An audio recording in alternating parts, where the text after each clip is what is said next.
Xavi won't give him a look in. He cannot play every minute of every game. Xavi's lost faith in Ansu and Ferran.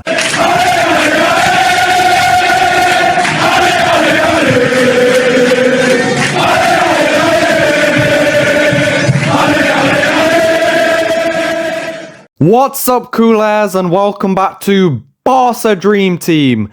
And today we're going to be discussing major tactical decisions Xavi will need to take to get Barca back on track. And could that involve benching Lewandowski? Well, we've got a lot to cover in today's video, guys, so let's get started. But first, La Liga is back. We've picked up a respectable 4 points in the opening 2 match days, but I think it's fair to say that we've seen some below par performances from Barca. We started the new campaign with a frustrating goalless draw in Madrid against Getafe. We couldn't break past that very organised Getafe back line and didn't create much in the way of goal scoring opportunities. And we followed that with the first home game of the season, a 2-0 win against Cadiz, but it's safe to say that the score isn't a fair reflection of that match. We struggled to break down another very organised, very defensive side, and our performances so far haven't been convincing, to say the least.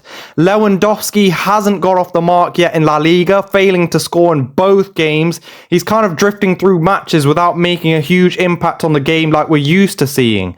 But the main thing to take away from the opening matches is the explosivity of Ansu and Ferran, who've looked sharp all pre-season too. We've looked stable in possession with the new box shape in midfield. New signings Romeo and Gundogan have slotted in well to complement Frankie and Pedri in a strong midfield unit. In possession against Cadiz, we saw a 3-2-4-1, which then changed to a 4-2-2-2 when out of possession.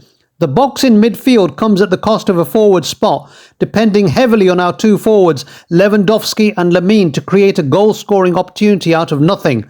What you gain in terms of stability in midfield comes at the cost of that extra forward to put pressure on the defence, and that was clear to see in both La Liga fixtures. And when you go with the two up front, you have to make sure that they're both at it. They've both got to be firing to make up for that missing third forward. And so far, Lewandowski hasn't really fit the bill. In the last 6 matches, he's had 5 starts, scoring 2 goals and assisting 1.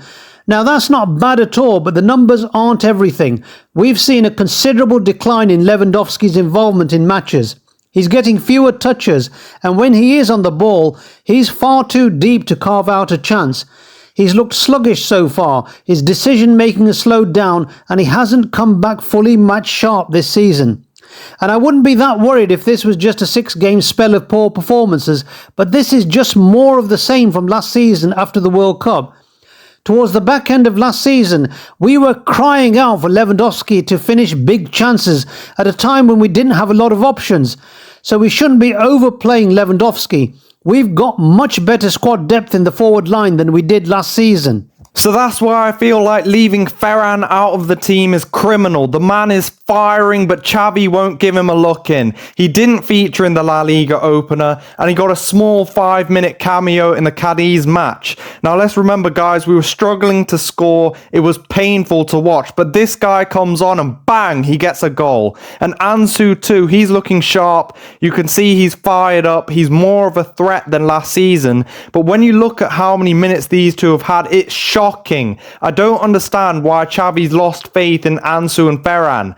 Last season, I think it was atrocious. Both of them were basically outcasted, and when they did play, they offered very little to the overall dynamic of the team. They were liabilities out on the wing, so much so that we shifted to a 4-man midfield just so we didn't have to play them. But this season, we're seeing redemption from Ansu and Ferran. We're seeing hunger, we're seeing desire, and ultimately we're seeing quality out on the pitch. So I think it's okay for us to look towards Lewandowski as our main number 9, our main source of goals. But let's make sure that we're not treating Lewandowski as the only source of goals. We've got other players capable of stepping up. We've already talked about Ansu and Ferran. We've got Rafinha too. And waiting in the wings are Abde and Lamine Yamal, who are taking their chances when the opportunities come by. So I think Xavi has to manage Lewandowski, and he's got to be smart about how he's going to do that. Remember, he's just turned 35, so we've got to think about ways to accommodate for the rough patches that he is going to have. And yeah, I think we should probably expect a drop-off from Lewandowski. Should we be expecting a massive drop-off? No, probably not. But we've got to have a plan in place to account for that, and for smaller spells where he's not firing. One of those plans is going to be Vitor Roque. Now, he's doing great in Brazil, but he's looking unlikely to join in the immediate future. So Xavi's really got to decide how he's going to manage Lewandowski, because he cannot play every minute of every game. So when you're looking at helping Lewandowski through this dry patch, a period where he's not involved as much as we'd like him to be, could we see him benched? Now look, I think benching a player in this position would only increase the pressure on him to perform when he is playing. So I'd prefer it if we didn't take Lewandowski out of the team. If I was Xavi, I'd prefer to keep him in the starting 11 so we don't get unnecessary media speculation on why he's not starting games. So I want to see Xavi start him and maybe say, okay, Robert, you've got 45 minutes, show me what you can do. We have to let him know that he's not untouchable, and Xavi's got to be ruthless here. He can't reward Lewandowski with a guaranteed spot in the team if he's playing like he is right now. But if Xavi decides he wants to keep Lewandowski as the starting striker and puts full faith in him to put his chances away, could we see the imminent signing of Joao Cancelo give Lewandowski an added boost up front?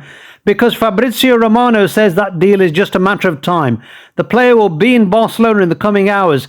So could that mean he'll be ready for Sunday's match against Villarreal? We'll have to wait and see. But when it comes to Cancelo, whoever's playing out on the right wing, whether it's Ferran, Rafinha or Lamine, Cancelo is going to give that added element of attacking threat on the right wing. The right winger will thrive with overlapping runs by Cancelo. They'll be able to come inside and create chances or put them away themselves.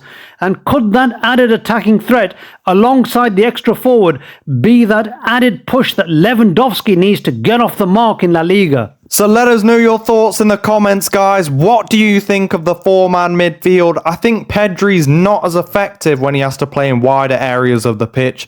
I'd prefer him much more central so he can dictate the play and create chances. Also, let us know your thoughts on the Cancelo signing. How could he improve Lewandowski's game? And how would you fit Ferran and Ansu into the team? Let us know down below. So if you like this video, guys, and you want to stay up to date with Xavi's Barca Dream Team, make sure to hit that notification bell. Subscribe to BDT, and we'll see you next time. Visca Barça!